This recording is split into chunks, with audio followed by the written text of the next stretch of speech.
Bonsoir à toutes et à tous et bienvenue dans cette session d'information. Le président de transition, président de la République, chef de l'État, général Mamadou Idriss Déby Itno, a reçu en audience l'envoyé personnel du président français pour l'Afrique, Jean-Marie Bogel.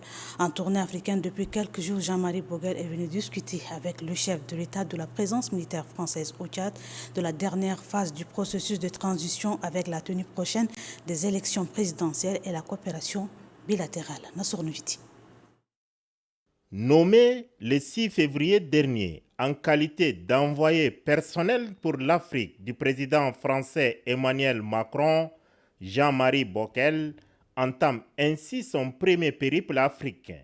La mission principale dans 4 capitales africaines, à savoir N'Djamena au Tchad, Libreville au Gabon, Dakar au Sénégal et Abidjan en Côte d'Ivoire, est axée sur la question de la réduction des effectifs des bases militaires françaises dans ces cités capitales.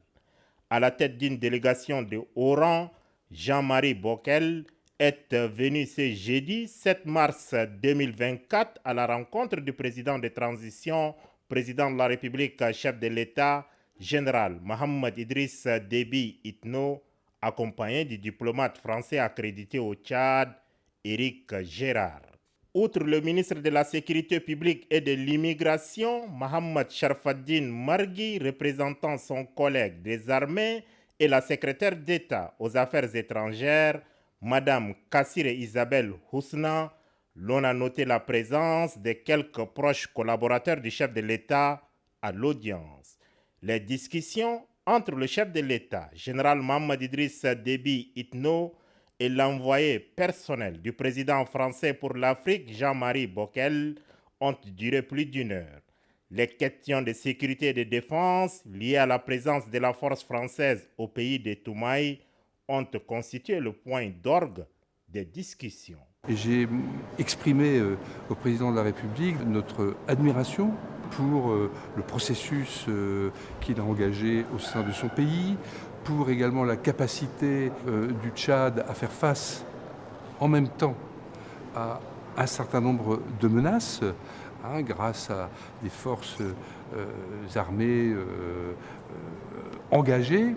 Aujourd'hui, c'était un premier contact où nous avons mis sur la table un certain nombre d'évolutions possibles. Et la question n'est pas que la question du nombre. Bien sûr, il faut rester et nous resterons.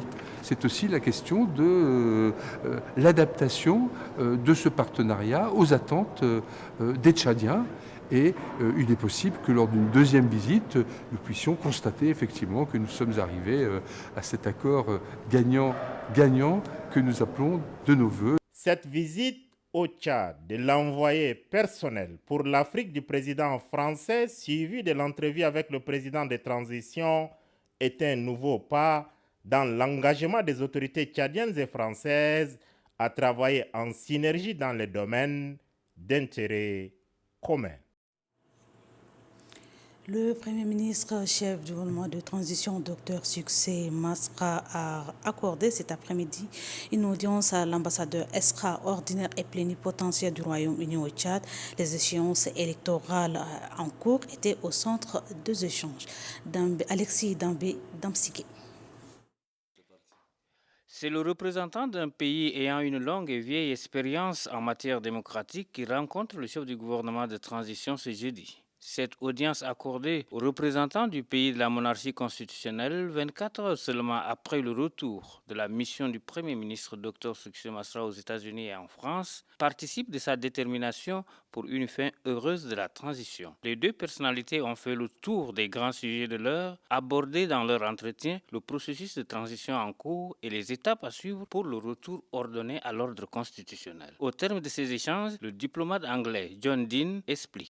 Le Royaume-Uni, c'est ici au Tchad pour soutenir le pays et soutenir le peuple et la vision du gouvernement du Tchad.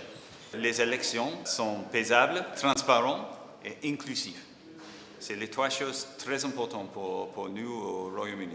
Le diplomate du pays de la couronne, Don Did, a réitéré au chef du gouvernement de transition, Dr Succé Masra, la disponibilité de son gouvernement à accompagner le pays de Toumaï à la réussite de cette phase de transition. Le gouvernement de mission que dirige Dr Masra, depuis l'adoption de son programme politique, œuvre inlassablement pour le rayonnement de la diplomatie tchadienne. Le ministre d'État, ministre des Affaires étrangères tchadien de l'étranger, l'ambassadeur Mama Saleh Nadif, a pris part ce jeudi 7 mars à Malabo, en Guinée équatoriale, aux travaux de la 24e session du Conseil des ministres de la Communauté économique des États de l'Afrique centrale, préparatoire à la conférence de chefs d'État et de gouvernement qui aura lieu ce samedi 9 mars. Mohamed Khalil Ismail Youssouf. La salle de conférence de Sipopo, située à quelques kilomètres de la capitale équato-guinéenne Malabo, a abrité les travaux du Conseil des ministres de la CEAC, auquel prend part le chef de la diplomatie tchadienne, l'ambassadeur Mama Saleh Nadif, ministre d'État, ministre des Affaires étrangères, à la tête d'une importante délégation, comprenant l'ambassadeur du Tchad au Gabon, pays siège de la CEAC, de l'ambassadeur du Tchad en Guinée équatoriale, des conseillers à la présidence de la République, ainsi que des experts du ministère des Affaires étrangères. La cérémonie d'ouverture a été marquée par l'allocution du président de la commission de la CEAC, l'ambassadeur Gilberto da Piadet Verissimo, qui a mis la lumière sur les réformes entreprises par les États membres et les défis auxquels la communauté économique régionale fait face, et le mot d'ouverture de travaux prononcé par le ministre des Affaires étrangères du pays hôte et par ailleurs président du Conseil des ministres. Par la suite, les ministres ou les représentants se sont retirés pour poursuivre les travaux à huis clos. Au cours de la réunion, le Conseil des ministres a examiné le rapport d'activité de la commission de la CEAC, qui comportait plusieurs points, notamment la coopération politique, la paix et la sécurité, la coopération économique, financière et monétaire, l'aménagement du territoire et les infrastructures, la promotion du genre, le développement humain et social, entre autres. Le Conseil des ministres a regretté notamment la baisse du taux de réalisation par rapport à l'exercice 2022 en raison de difficultés financières, bien que le thème de l'année soit axé sur le financement. Le rapport du comité interétat des experts a également été examiné lors de la réunion. Cette 24e réunion ministérielle de la CEAC est également préparatoire à la conférence de chefs d'État et de gouvernement prévue ce 9 mars 2024 dans cette même ville de Malabo. La Banque des États de l'Afrique centrale a procédé ce matin au lancement officiel de la cérémonie de son projet emprunt obligatoire multitâche par appel public à l'épargne. Pour cette première phase, un programme de 100 milliards de francs CFA, ce sont 50 milliards qui doivent être mobilisés. La cérémonie a drainé un nombre important des représentants des institutions communautaires et internationales. La cérémonie a été rehaussée par la présence du ministre des Finances et celui de l'économie. Gadataou Amir.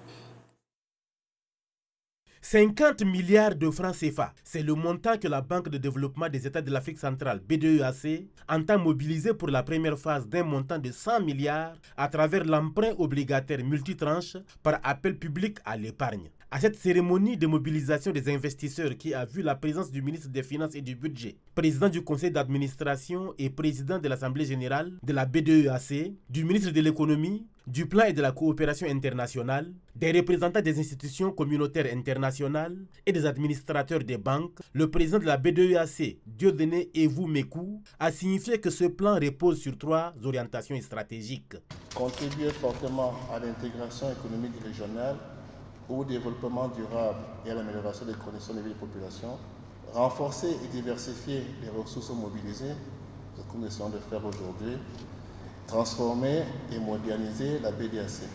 Pour le chef de file Paul Onono, la période de souscription débute du 4 au 22 mars 2024. Toute personne physique ou morale résidant ou non dans la zone CEMAC peut souscrire à cette opération d'emprunt obligataire multitranche BEAC 6,20%, 5,95% et 4,70%.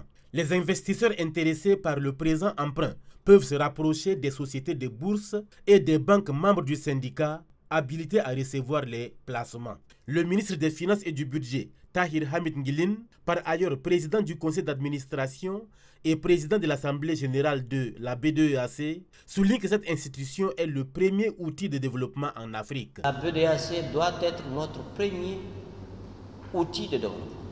nous ne pouvons que compter d'abord sur nous-mêmes pour notre développement, en termes de financement, en monnaie nationale, c'est-à-dire qu'en monnaie qui ne pose pas de risques à notre économie.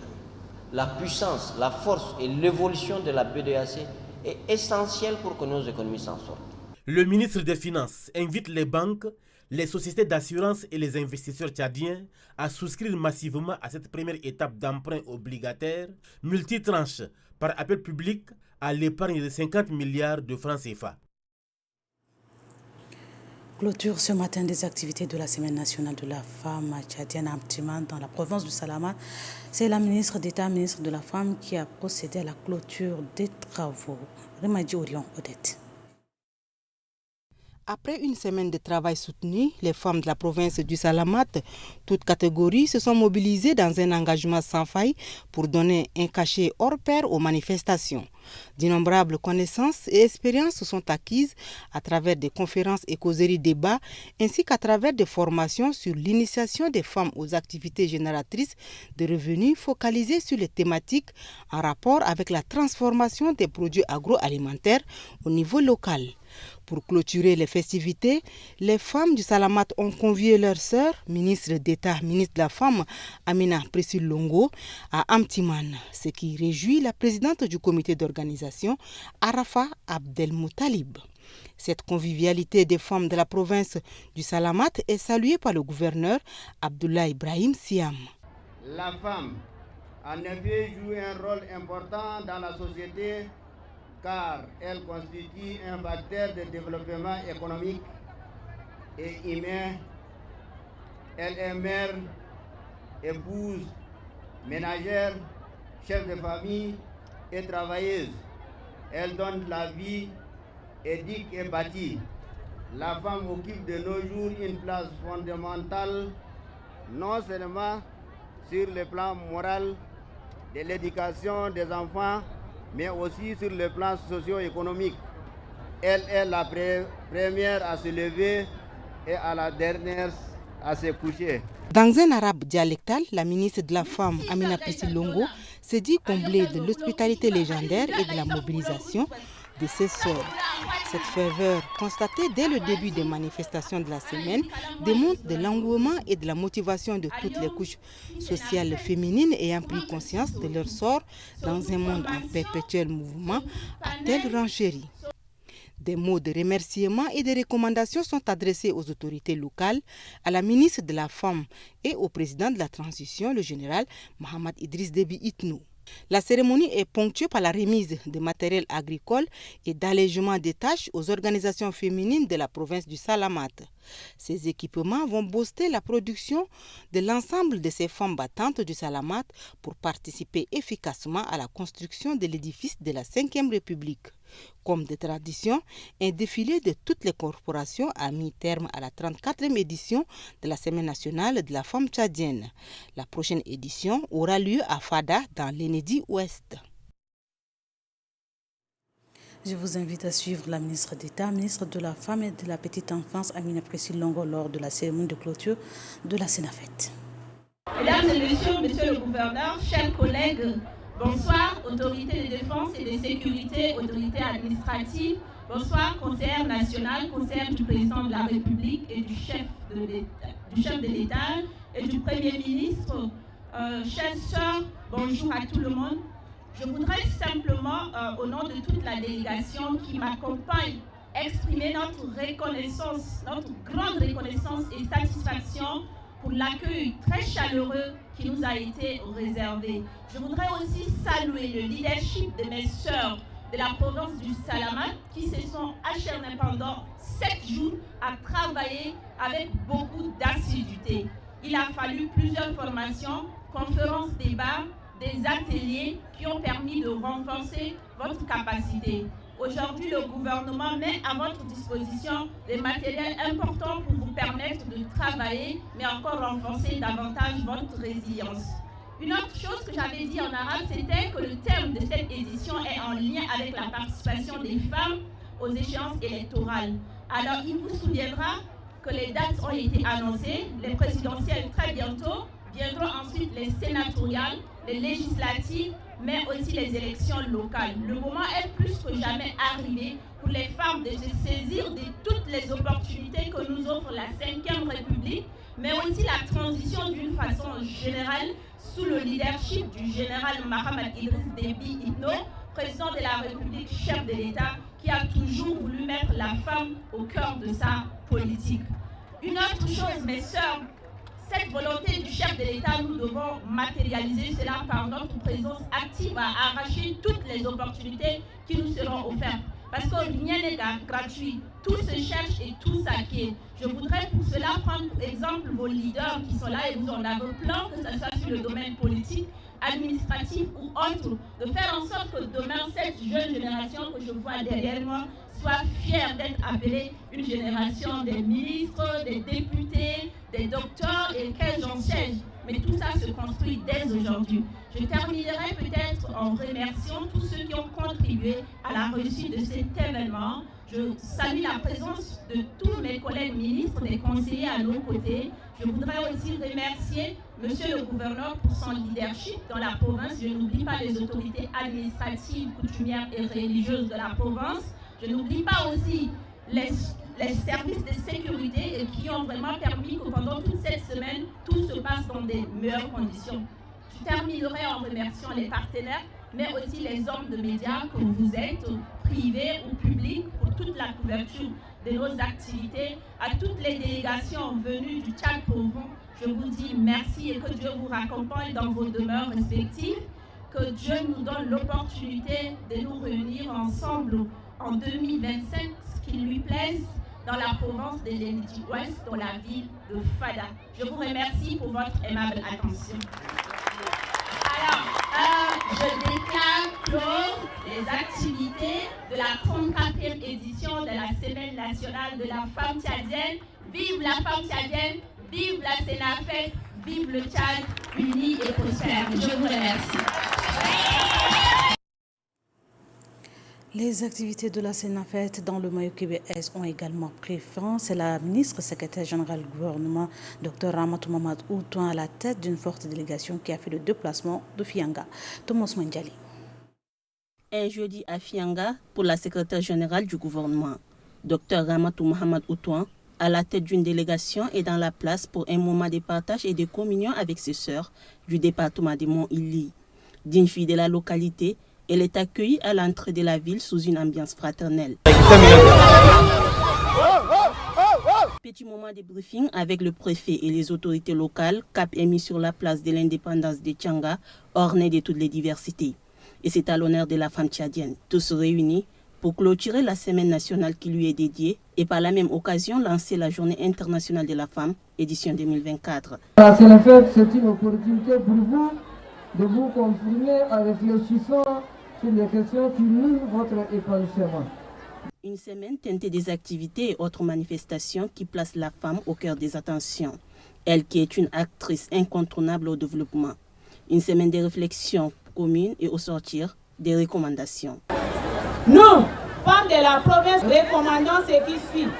Doter les femmes, et surtout celles vivant en milieu rural, à moyens de production moderne et de pointe adaptés aux réalités du Tchad. Dr Ramatou Mahamat Outouan, au milieu de ses sœurs, laisse parler son cœur. Les paroles qui s'échappent, plus que des mots, sont des encouragements. Encouragements en faveur des initiatives des femmes des Mayo-Kébé-Est.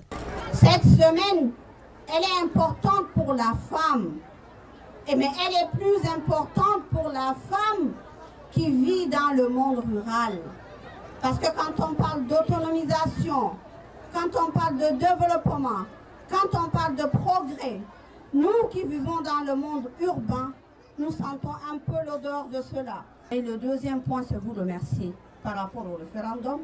Et le troisième point, c'est qu'on puisse se préparer pour les élections à venir. Fini les discours, place à l'ambiance. Le gourna dans toute sa splendeur résonne et embaume l'atmosphère. Qui dit Sénafette dit défilé. Les différents corps socio-professionnels se sont mobilisés à travers diverses cadences et au rythme du vivre ensemble pour donner un cachet particulier à cette cérémonie. Une dernière étape qui tire les rideaux sur la commémoration de la Sénafette 2024 dans la province de Mayo-Kébé-Est. Ici en N'Djamena, les manifestations marquant la Semaine nationale de la femme tchadienne se sont achevées cet après-midi.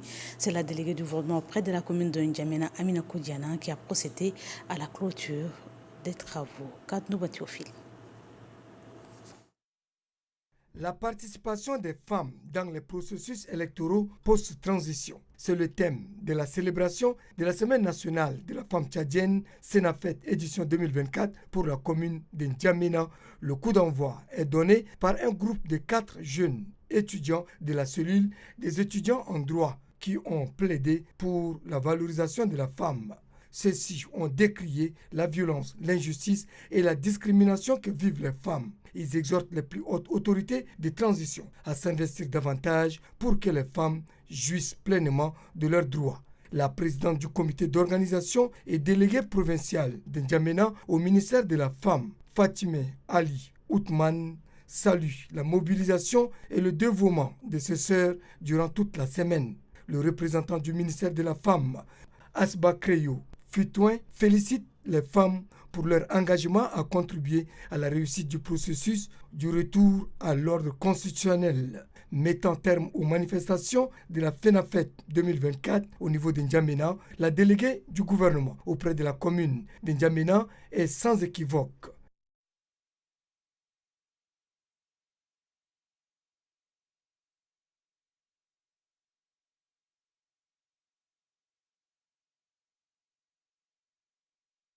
Amina Koudiana invite les femmes à sortir massivement demain, 8 mars, pour donner un cachet particulier à la cérémonie de la journée internationale pour le défilé de la clôture officielle de la Senafet.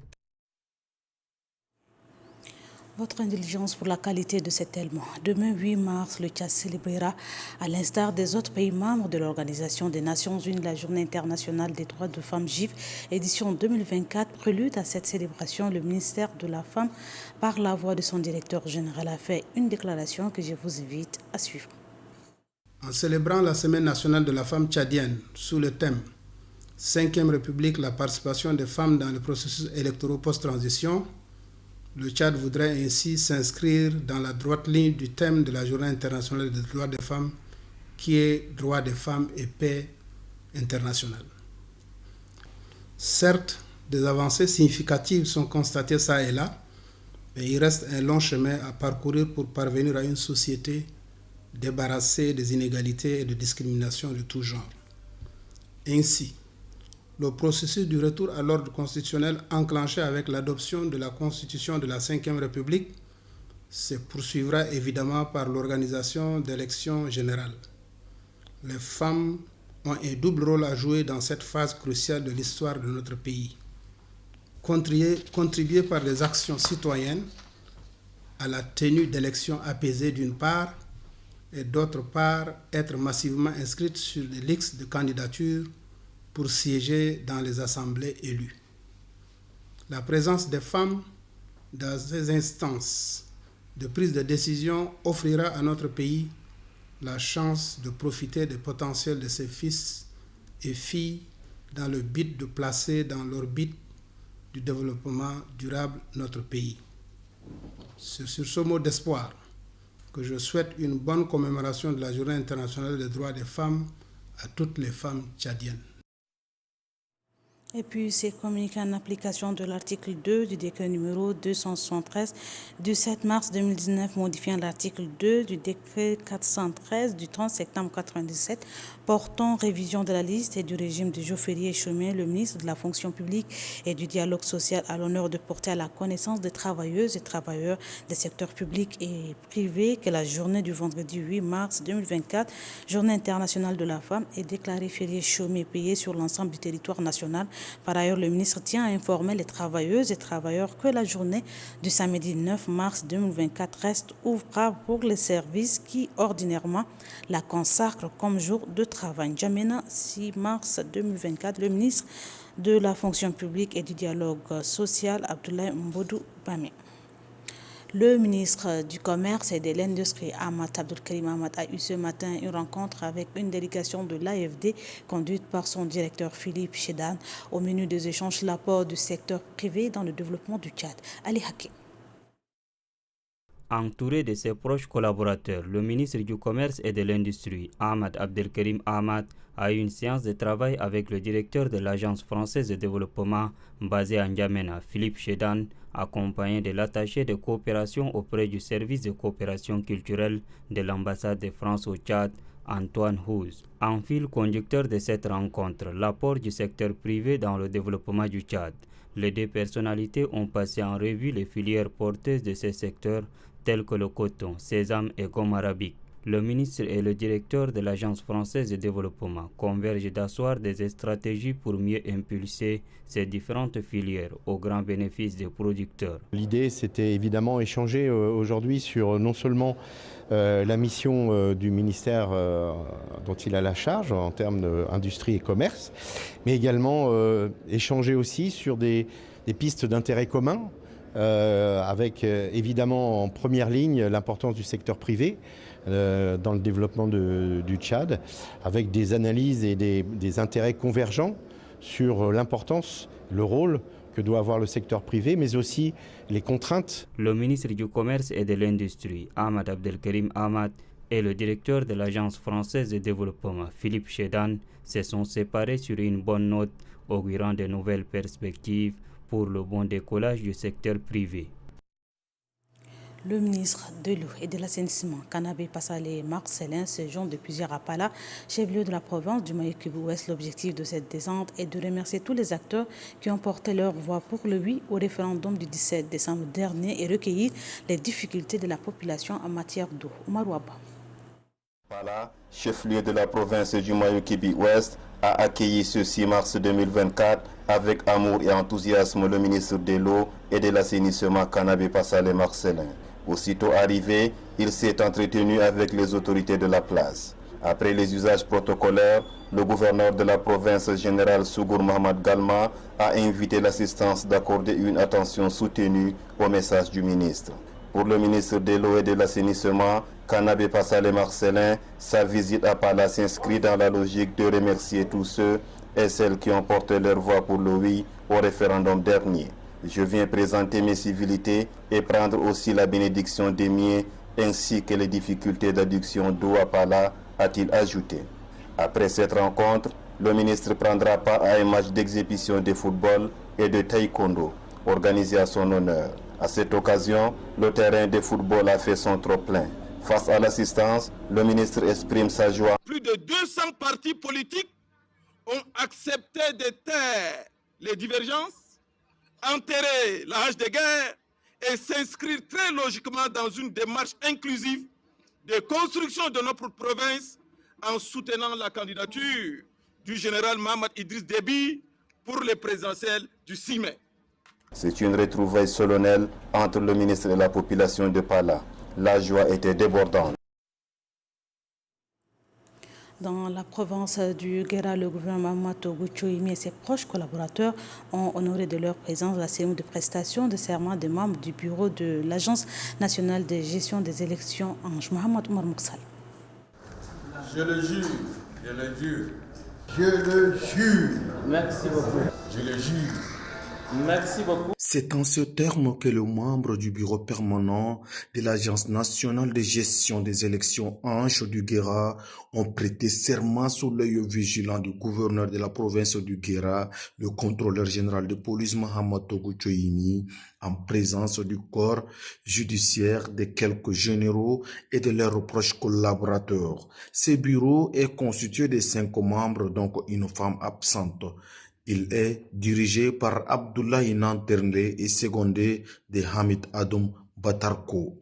Et c'est après la lecture de l'acte de désignation des membres permanents de l'agence rendu public par le greffier en chef Hassan Rosi Maïdé. Le procureur de la République près le tribunal de grandes instances du Mongo, Brahim Ali Kola, a dans ses réquisitions rappelé les récipiendaires la mission qui leur a été assignée en vue d'organiser des élections libres, crédibles et transparentes tout en respectant les codes électoraux en vigueur. Après avoir renvoyé le membre de l'Ange dans l'exercice de leurs fonctions, le juge d'instruction Nasbey Clotaire, représentant le président du tribunal, les invite à gérer d'une manière objective et impartiale la mission qui leur a été confiée en vue de l'organisation des élections libres, crédibles et apaisées.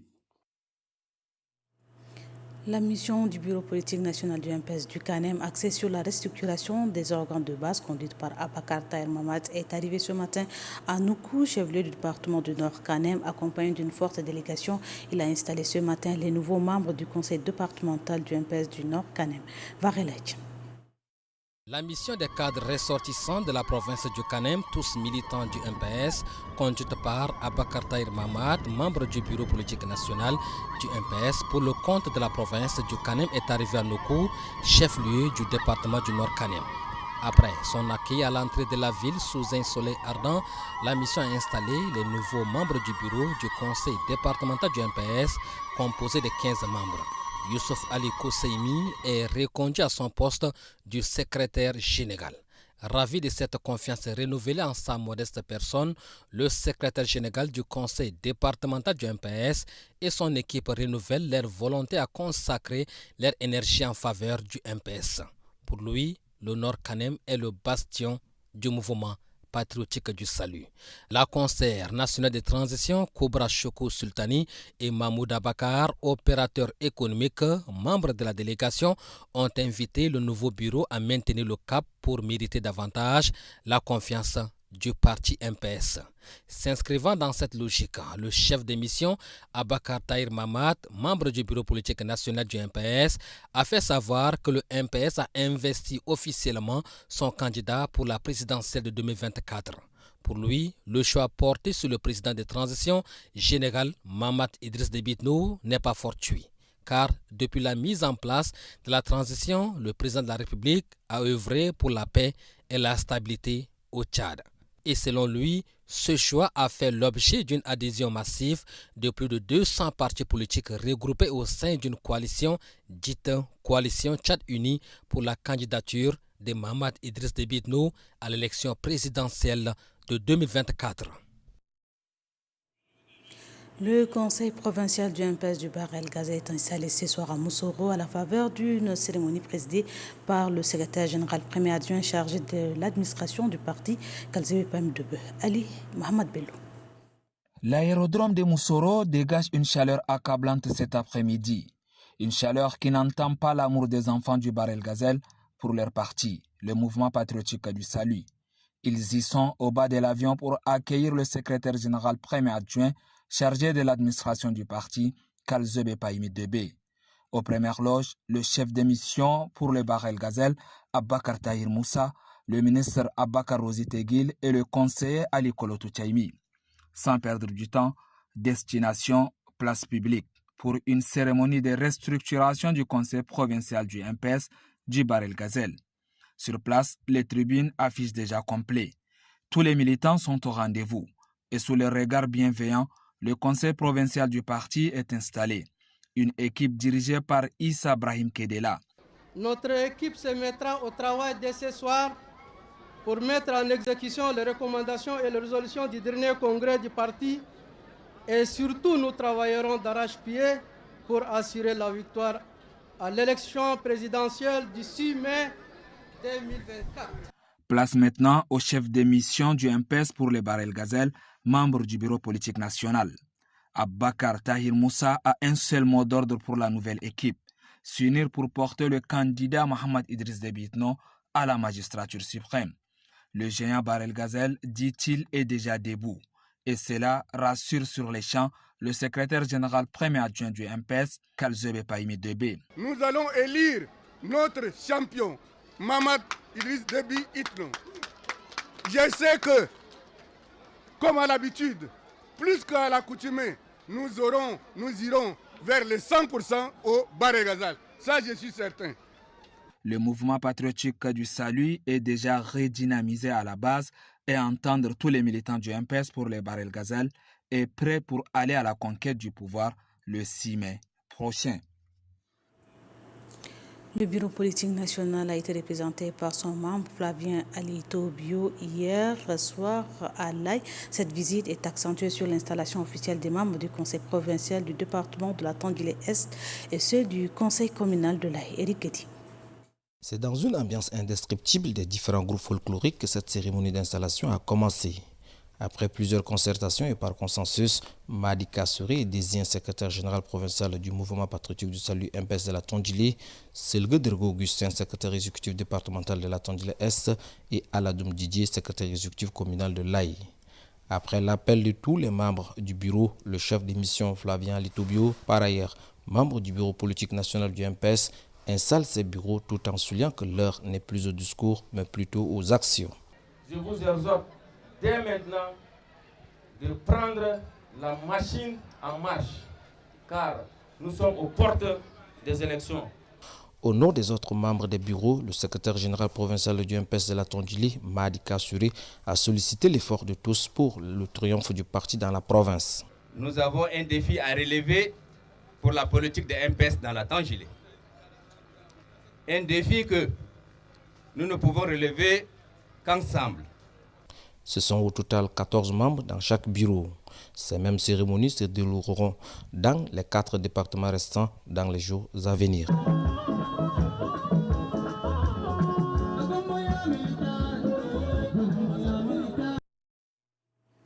Cette information en brève image, Mohamed Allaouter est reconduit au poste de président du Rassemblement pour la démocratie et le progrès pour un mandat de 5 ans lors d'une convention extraordinaire tenue ce jeudi 7 mars 2024. Pour ce faire, les militantes et militants ainsi que les sympathisants de cette formation politique se sont retrouvés cet après-midi pour rendre officielles les décisions prises lors de cette convention. Il ressort que ces assises que le RDP soutient le candidat de la coalition Tchad Uni, Mohamed Idriss Déby Itno, aux élections présidentielles de 2024. Le président du parti, Mohamed Allaouter, appelle ses camarades militants à se mobiliser davantage pour soutenir cette candidature.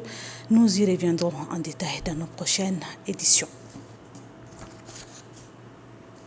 La place de la Nation abritera la cérémonie officielle de la clôture des activités de la Semaine nationale de la femme tchadienne Senafet ce vendredi 8 mars. À cet effet, la mairie centrale s'emploie à assainir le lieu. Kadnou Batiophile. Plus que quelques heures et la place de la Nation sera le point d'attraction des Tchadiennes, des personnalités de marque et bien d'autres, notamment des jeunes et des adultes, pour commémorer la femme en cette semaine dédié à la gente féminine. Pour rendre ce lieu captivant, attractif, les femmes et les hommes de la mairie centrale s'activent. Ils mettent les bouchées doubles pour que tout soit fin prêt ce soir, pour que les femmes et leurs invités puissent célébrer cette journée mémorable dans un lieu bien assaini. On a arrangé le local. Il y a la peinture, on a embelli avec les drapeaux. Et c'est que ce soir, ils vont encore revenir, les sapeurs-pompiers vont revenir encore pour faire le même travail. Et les femmes de N'Djamena et Nadif vont encore balayer. Les cadres techniques et les agents de la mairie centrale invitent la population ndjamenoise au civisme en évitant de déposer les ordures ménagères et la destruction des installations décoratives de ce lieu de grand rendez-vous de la République. Les femmes du ministère des Infrastructures ont opté pour une journée de salubrité dans le but de les galvaniser. Le chef du département, Aziz Mohamed Saleh, était de la partie. Arafa Suleiman Aboubakar. Les femmes du ministère des Infrastructures et du Désenclavement ont marqué la Semaine nationale de la femme par une opération de salubrité. En cette matinée du mercredi, elles ont pris d'assaut les locaux de leur département ministériel pour les rendre plus salubres. Le ministre des Infrastructures et du Désenclavement, impressionné par l'action des femmes, n'a pas manqué de galvaniser ses collaborateurs. Étant donné que la femme est la première ménagère, il est de notre devoir de rendre notre environnement propre. Le ministre des Infrastructures et du Désenclavement salue l'initiative des femmes de son département. Elles sont venues aussi marquer le coup à travers cette journée de salubrité. Donc, on est venu encourager les femmes. Les femmes du ministère des Infrastructures et du Désenclavement se disent mobilisées à donner un cachet particulier à cette semaine qui leur a été dédiée. Le personnel féminin de la primature a pour sa part échangé avec 2 panélistes ce mercredi. Les échanges sont axés sur le thème de la participation de femmes dans le processus électoral post-transition. Alexis Damsiki. Plus que 7 mois et la deuxième phase de la transition tchadienne s'achèvera pour un retour à l'ordre constitutionnel. À la faveur de la Semaine nationale de la femme tchadienne et en perspective de la célébration de la JF, Journée internationale de la femme, les panélistes Mme Kodnodji Isabelle et Hachet Djaï se sont relayés pour faire comprendre à leurs sœurs de la deuxième institution de la République le cadre juridique favorable à la femme, l'organisation et les stratégies pour la pleine participation de la femme aux élections. Kodnodji Isabelle. Si aujourd'hui une femme veut se positionner comme une candidate indépendante, c'est à nous, d'autres femmes, de pouvoir la soutenir et de l'aider, non seulement financièrement, mais techniquement aussi pour renforcer ses forces. Parce que l'une aussi des difficultés que nous rencontrons, c'est que le taux d'analphabétisme aussi au niveau des femmes est très élevé. Et les femmes aussi ne sont pas à la recherche de l'information aussi qui leur permet de se positionner. Donc c'est pourquoi c'est un travail que nous avons dit avec ces dames de la primature que c'est important de travailler techniquement pour que les femmes puissent renforcer leur capacité technique pour pouvoir non seulement être électrices, mais être aussi candidates et pouvoir véritablement aussi, celles qui sont dans les partis politiques aussi, nous, notre stratégie, c'est de pouvoir aussi que ces femmes puissent se retrouver pour pouvoir aussi positionner la femme. Donc, au-delà de leur appartenance dans les partis politiques, normalement, la cause de la femme est commune.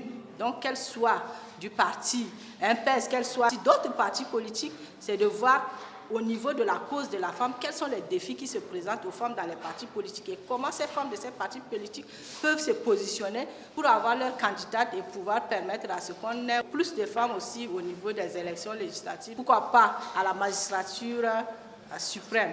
Pour ces panélistes, il revient aux femmes de savoir s'affirmer et être pratiques pour influencer la société tchadienne. Eu égard au poids démographique des femmes qui représentent 52% de la population dans la société tchadienne, elles doivent appréhender l'importance dont elles revêtent et œuvrer à la complémentarité, l'équité dans les instances de prise de décision pour la construction d'une société juste.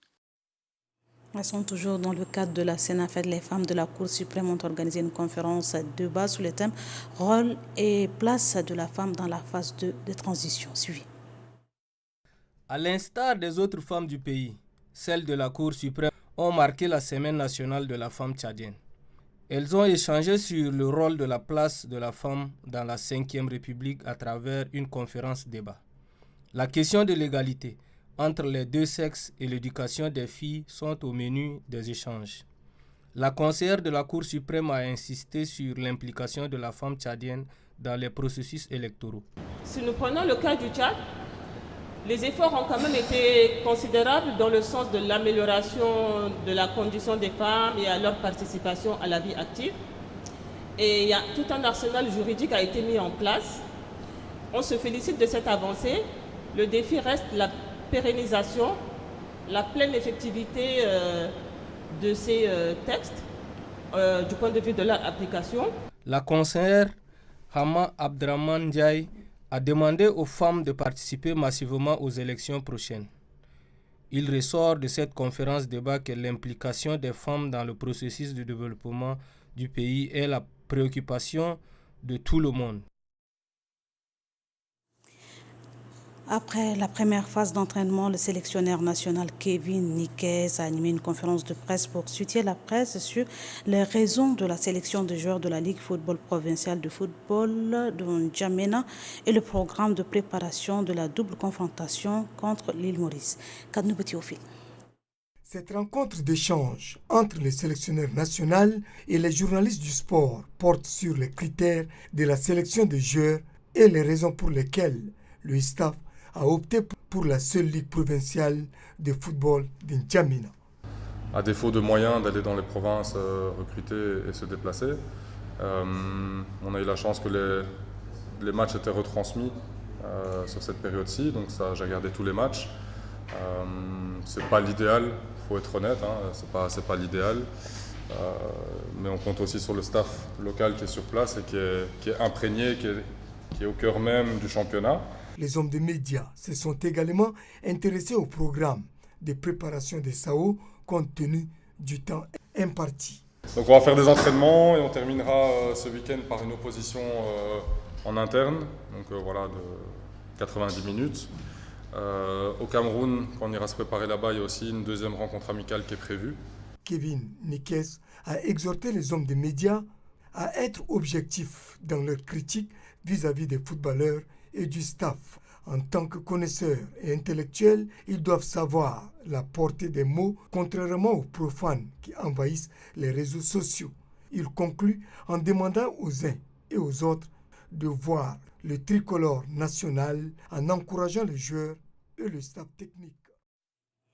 Et c'est communiqué avant de clore cette édition. Le projet d'appui aux réfugiés et communautés d'accueil organisera les cérémonies de pose de première pierre des travaux de construction des centres de santé, des écoles, couplées aux opérations de paiement des transferts monétaires inconditionnels, respectivement le mardi 12 mars à Kariari dans la province de l'Enedi-Est et le 13 mars à Gereda dans la province de Wadi Fira. La construction de ces centres et écoles contribueront grandement à faciliter l'accès aux soins et à l'éducation et permettra une prise en charge adaptée des communautés des provinces citées à la signature, le coordinateur national, Dr Jafé Doudou Bengila. Ainsi donc se referme cette édition. Merci à vous, très belle soirée à toutes et à tous. Bonsoir et bonne fête à toutes les femmes.